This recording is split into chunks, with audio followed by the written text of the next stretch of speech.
Naghahanap ka ba ng ready for occupancy unit dito sa Molino, Cavite? So, check natin tong unit na to. Para sa unit na to, yung total lot area is 75 square meters and then yung total developed or floor area is 125 square meters. Meron tayo ditong provision for one carport. Ayan. Kung mapapansin nyo, naka-barn type door tayo dito. So, pagpasok natin, ito yung ating pinaka-living or receiving area.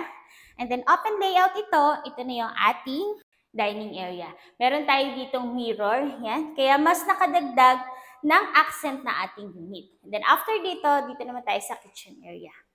For kitchen area, included yung ating mga overhead and under-counter cabinets, plus may mga abang na ito in case na gusto nyo magpalagay ng gas range and range hood.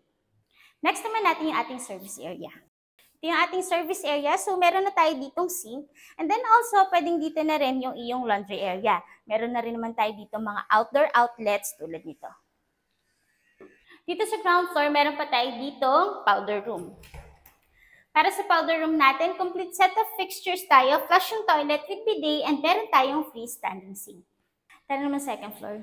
Dito sa second floor natin, meron tayong total of 3 bedrooms. Una ko ipapakita yung bedroom number 1.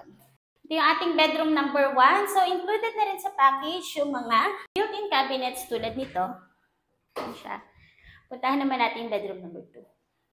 Yung bedroom number 2 natin is mirror lang siya ng naunang bedroom na pinakita ko. Nandiyan pa rin yung ating built-in cabinets. And meron pa rin tayo dito na vanity area. Next naman natin yung ating common toilet and bath.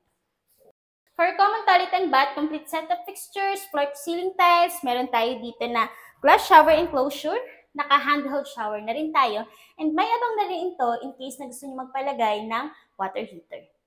And para sa last part na ating video, ito yung ating master's bedroom. Sa master's bedroom natin, spacious siya.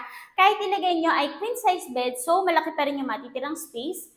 Siyempre, hindi mawawala yung ating built-in cabinets, vanity area, and itong master's bedroom is may sarili siyang toilet and bath. Para sa master's bedroom natin, yung toilet and bath nito is floor-to-ceiling tiles. Meron tayong lavatory, flush yung toilet with bidet, and then meron tayo ditong glass shower enclosure. Kaya kung naghahanap ka ng ready for occupancy unit dito sa Molino, Cavite, ilalagay namin yung full YouTube house tour ditong property na to and also yung description at ang aming contact numbers. Thank you for watching! Bye!